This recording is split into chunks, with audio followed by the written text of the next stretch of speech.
Warning, the views and opinions expressed in this presentation are those of the producer and those appearing in the show and do not necessarily represent the views of DerryCam, the Town of Derry, or any of its staff or affiliates.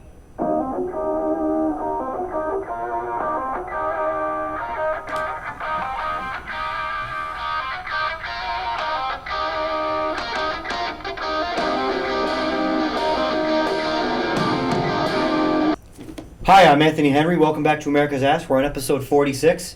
Really nice day today. Traffic wasn't so nice because, when you put a few hundred students in one parking lot, it takes forever for them to get out at the same time. But I'm here. I made it. And I'm here with Al Fulchino. Thank you for coming. It's an honor. Thank you. Thank you. Take a minute to introduce yourself. My name is Al Fulchino. Live in Hollis, New Hampshire. Own and operate Fulchino Vineyard. We planted in 2007, and it's kind of our gig. Awesome. Well, thank you for coming. And, I guess I'll start with Hollis. Sure. What's been going on with Hollis? I know when we've talked in the past, we've talked about the supervisors of the checklist and that controversy. Sure, yeah. So, start there. Yeah, well, all right. Good path to start with. Like the rest of the state, after 2020, you had a lot of hostility and lack of trust election-wise, one side blaming the other. Previous in 2016, you had the other party complaining many similar things. And in any event, something caught our eye. We had, by U.S. Census in 2020, we had 8,342 people living in our community, which when we looked at the total voter rolls, we had 7,800 roughly. And right away, that doesn't make any sense. So we should have 25-30% people would be 17 and under. So we did approach privately and friendly to our checklist folks to mention to them that the numbers seemed not quite correct. And we offered them assistance. We offered them donations for equipment, volunteer hours, etc. And we were met, honestly, with great hostility. In fact, a letter was read at a public meeting which they, to this day, will not produce. In any event, it's a small town, you know everybody, you try not to make waves. If anything, we were just trying to help. Not to change a race one way or the other, but we just mentioned, hey, your numbers are off. Needless to say, we were fortunate because in 2020, that's a 10 years, end of a decade. The state of New Hampshire does a purge. The state of New Hampshire, in a state which has 1.4 million people, had to clean up 250,000 names off of their lists. So that seems like a very large number. Doesn't seem like a casual, 5% type of thing. You're really talking close to 1 in 4 names on our list was incorrect. This is not a major life-threatening type of issue. It's just a common sense issue. And of course, people, if you want people to believe in your system, then you have to be upfront, open, and transparent. The state did their cleanup, and we went from 7,800 people down to 6,301. And in our due diligence, we also noted that we had another 500 names that needed to come off. So we actually submitted that to the town, and they were surprised that this information even existed.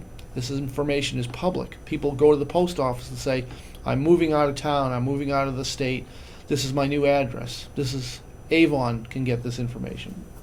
Anyways, we went down to 6,007 people, which was only 116 people more than who voted in the presidential election. So we were at about a 98% voter turnout. And at that point, we hadn't even looked at rentals and things like that, where more transient people would be. So anyways, it's been a fascinating journey. You meet people that appreciate your efforts. You meet a lot of people who get very irate that you would even question the simple data, which was the most shocking thing to me.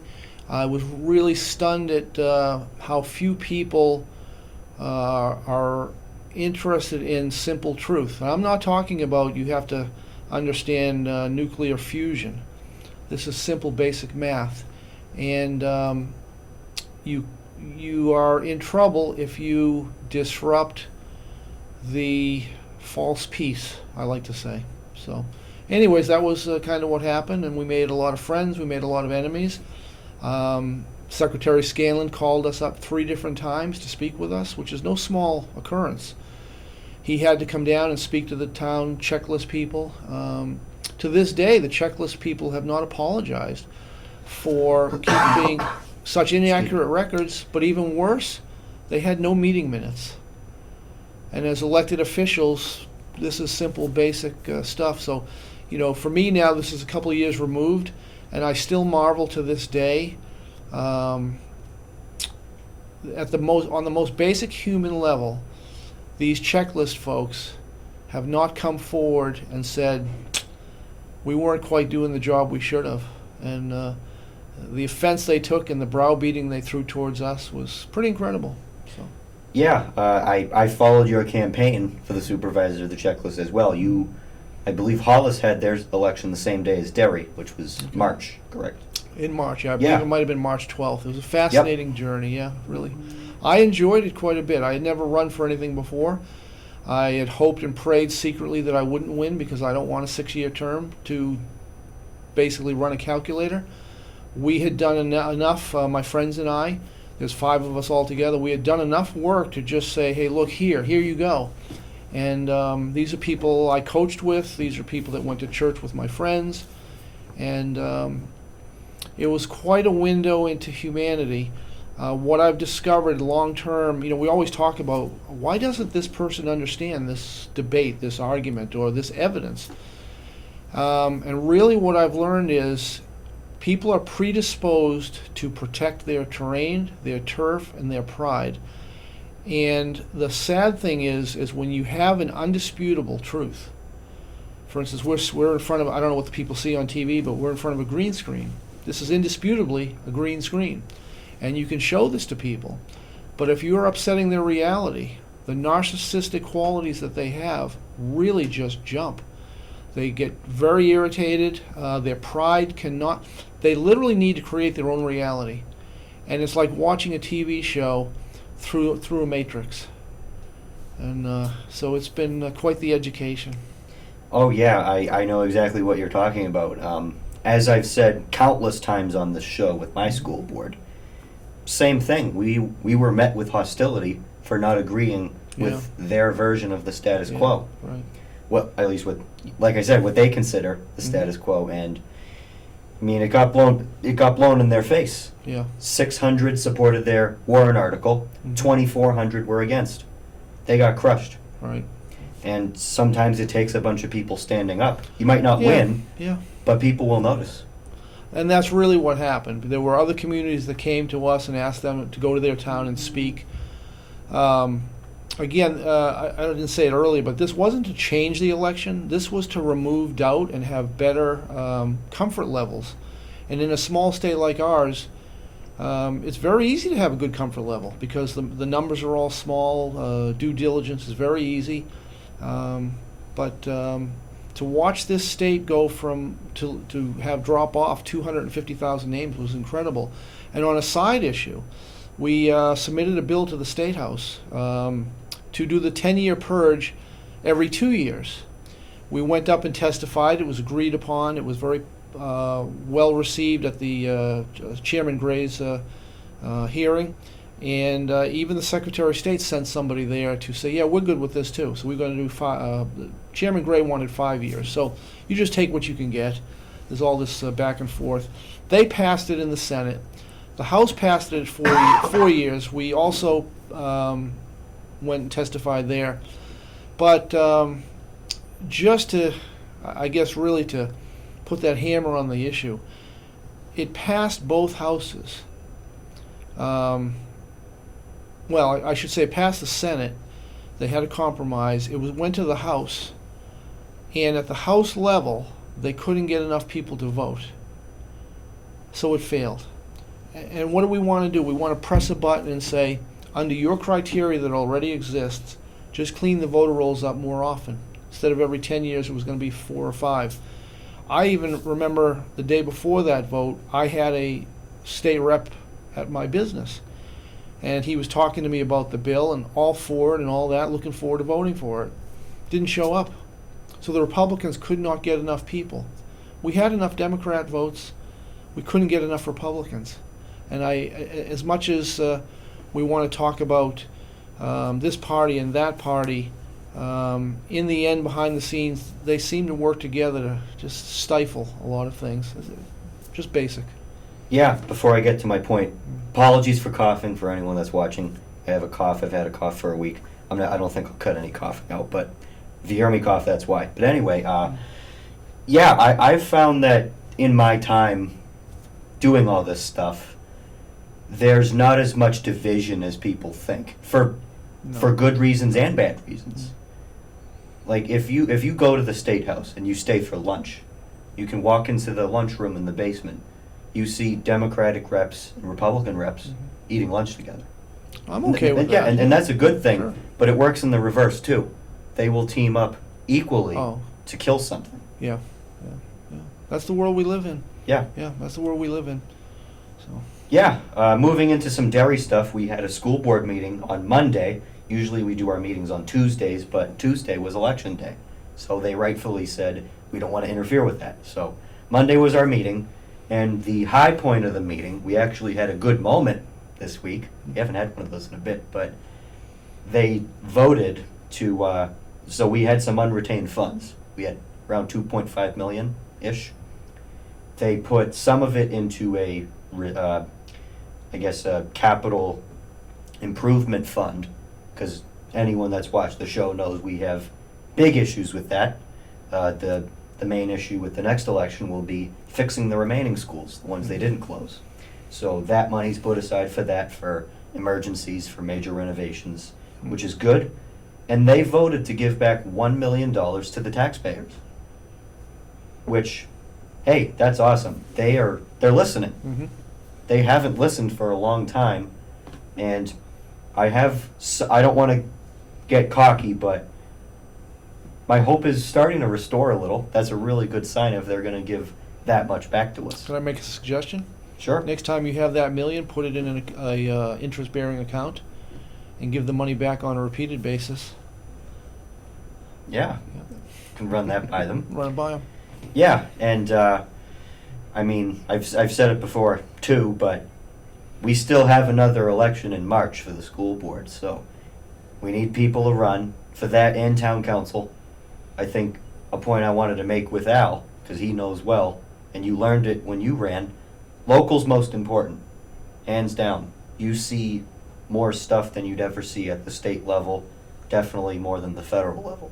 Mm-hmm. You know the people better, you can make much bigger change, and people waste their time worrying about what members of Congress do. Doesn't really matter in the end. Well, What matters is the town councilors and the school board members and the supervisors of the checklists. Correct. So, moving into that, we had an election yesterday here in New Hampshire. Mm-hmm. I'll let you start wherever you want. I was a Chuck Morse supporter. I am looking for less, what we always call Rhino, Republican in name only. And I would like to see New Hampshire be what it has been, what made it so popular for people to move up here to. We like to stay tax-free. We certainly have a beautiful state. We've got great people. It's always been a very welcoming state. But by and large, I'll be up front. I was a Chuck Morse supporter, and I felt that the opposition was too much in the, I'll say it up front, the John McCain camp, the Mitt Romney camp, the George Bush camp. I think we have spent enough years watching endless wars, backroom deals. We have not been paying attention to the citizens of the country. And I was very ecstatic that Lily won her race. She's a populist. I believe she will be a fresh face in Congress if she can win that race. And locally, we had a couple of good Republicans win in our town. Sue Homila, Liz Barber won for state rep. And I've heard good things about them. yeah, So. yep, very good people. Yep, Kevin Avard, our state senator. Out of all the bunch, the best. stand-up man, humble, honest, perseverant, cares for the little people, and he is not I guess, a political deal maker. Principle first. I know Senator Avard well. He's a former guest of the show, Mhm. and we go to the same church. Oh, very good. So I know him well. He's a great guy. Looking forward to him getting reelected. So, yeah, moving into how Derry did. I kind of kept it private because of my position as chair of high school Republicans, because we can't endorse until after the primary. But Mhm. I quietly supported Chuck Morse. I thought he was, on the issues, a much better candidate. Mhm. On his record as Senate President, I liked what he did a lot better than Senator Ayotte. However, we need to get behind Senator Ayotte because she is leaps and bounds better than Joyce Craig.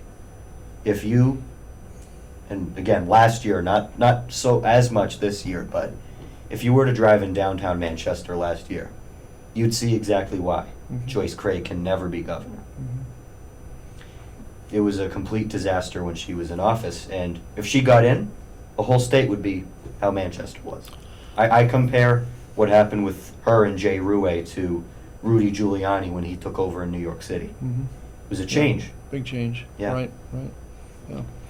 And you're CD2, we're CD1. Mhm. We had a very close race. It was only a point or two separating the top three. In the end, Joe Kelly Levasseur came in third. That's too bad. Yeah, I liked all of them a lot. Yeah, I don't. I'm not totally familiar, but I know Joe a little bit. So. I thought we had a great group of candidates for Congress. So he came in third. Mhm. Holly Novoletsky came in second. Mhm. Russ Prescott came in first. So I'm, excuse me, obviously I'm behind Russ. Mhm. We need to get Chris Pappas out of there. Right. Him and Custer, who's retiring, Right.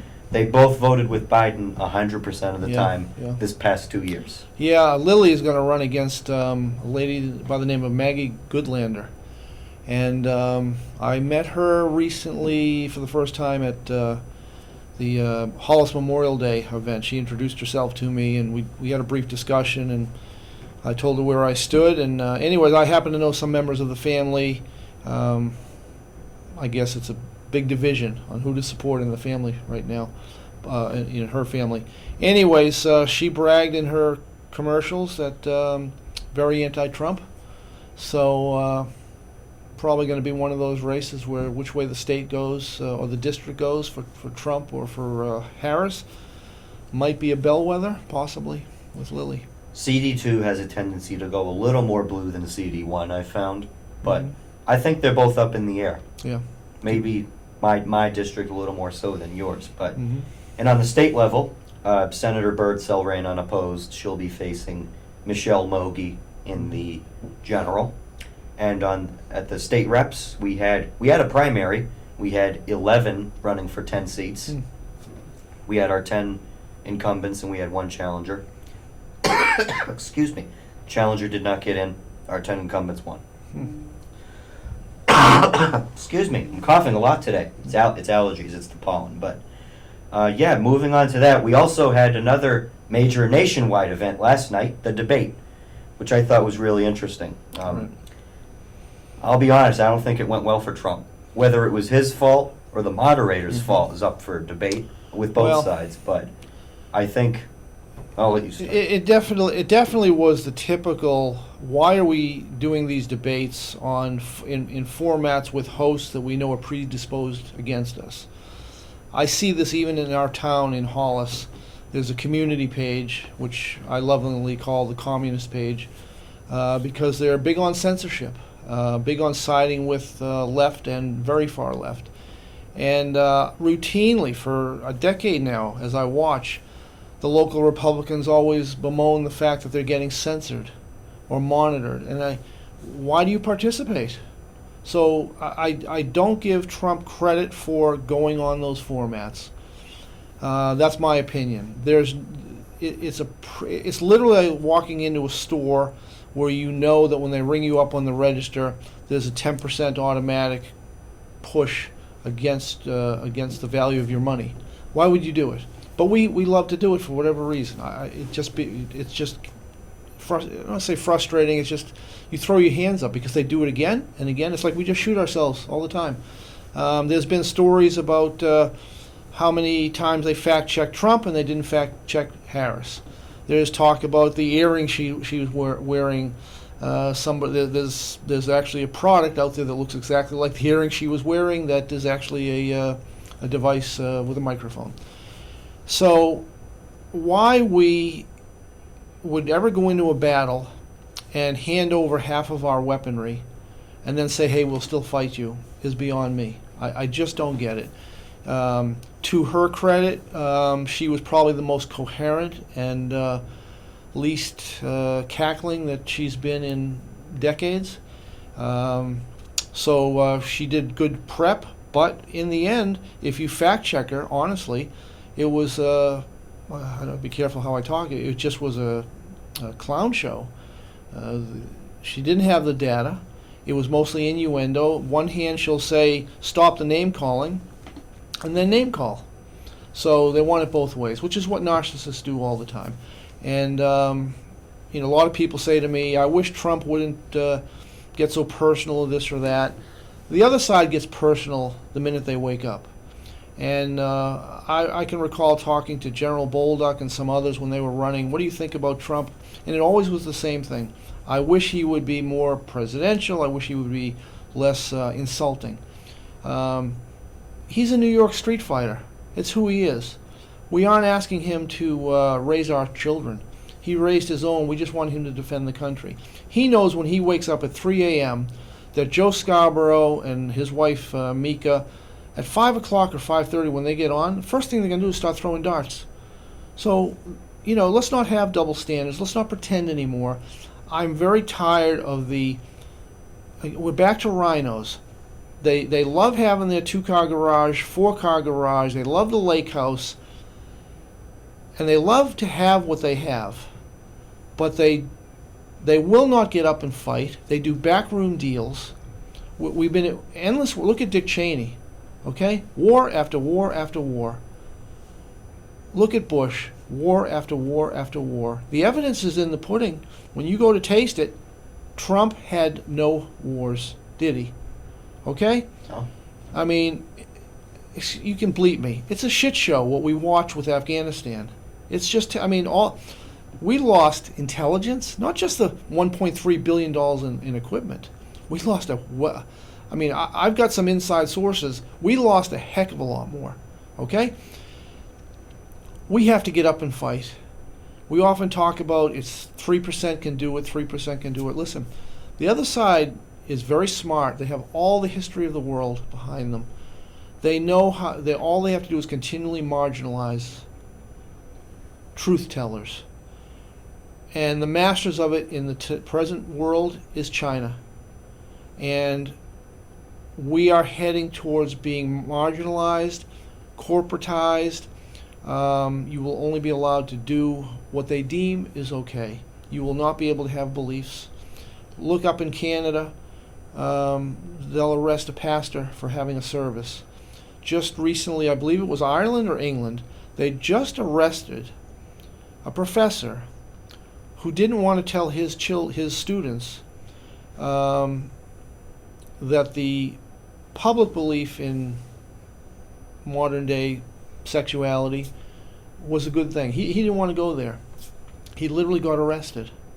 He didn't force anything. But this is what's happening. Everything that made us American, everything that made everybody want to come to this country is being nickel and dimed. Okay?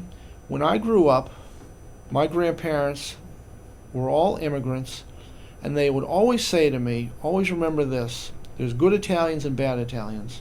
And their point was to never think that we were better than anybody. And they would always say, you're an American. And as I got older, I started to understand they were very poorly treated as immigrants. And being poorly treated is not a crime. Murder's a crime, thievery's a crime, but people not liking you is not a crime.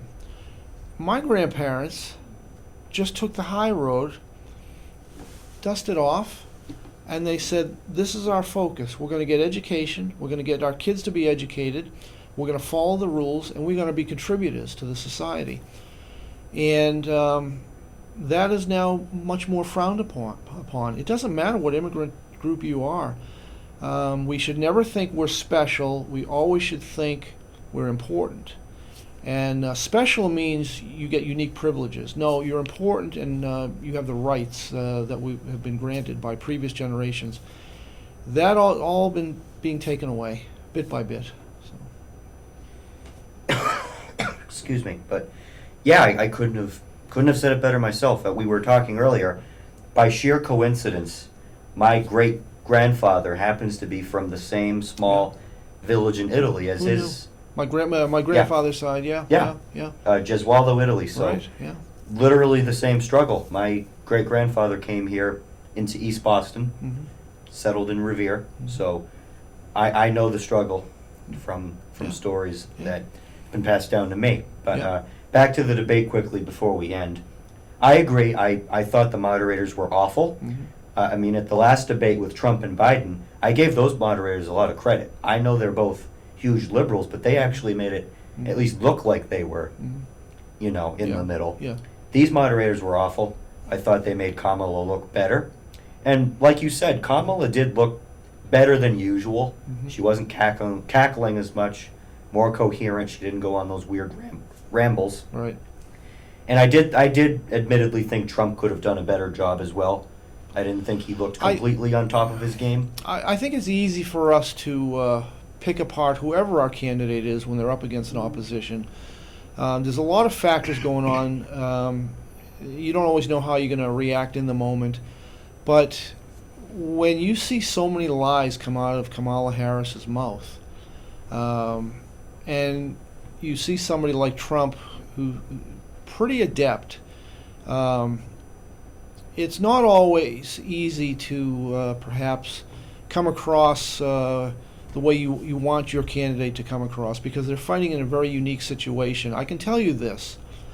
If Trump felt at all in control, literally sitting next to Kamala Harris, and not having those moderators, because he's also sensing they're not doing this, they're not what they're doing to me.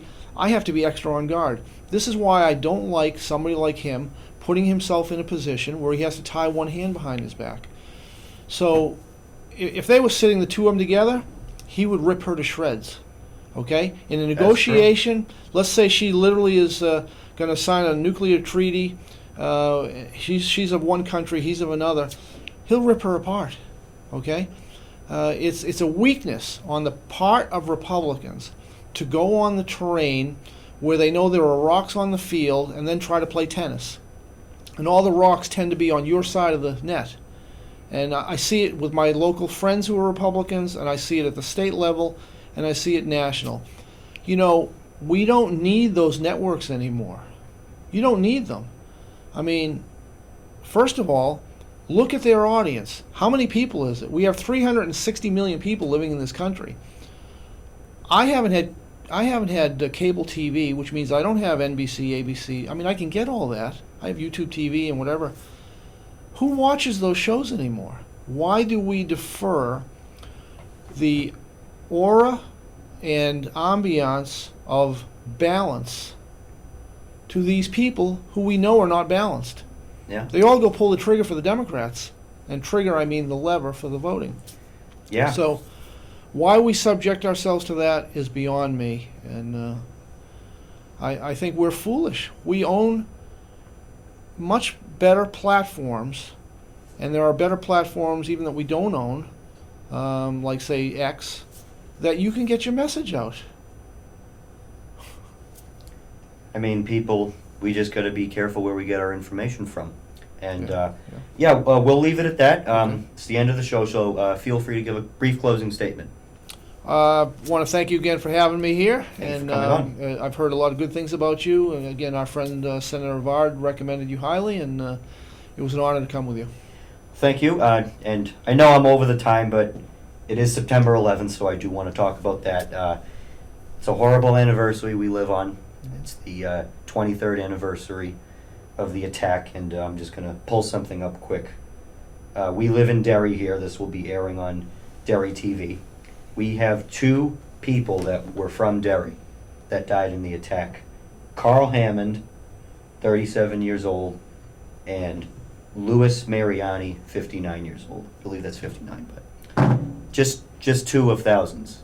It was a horrible day for America.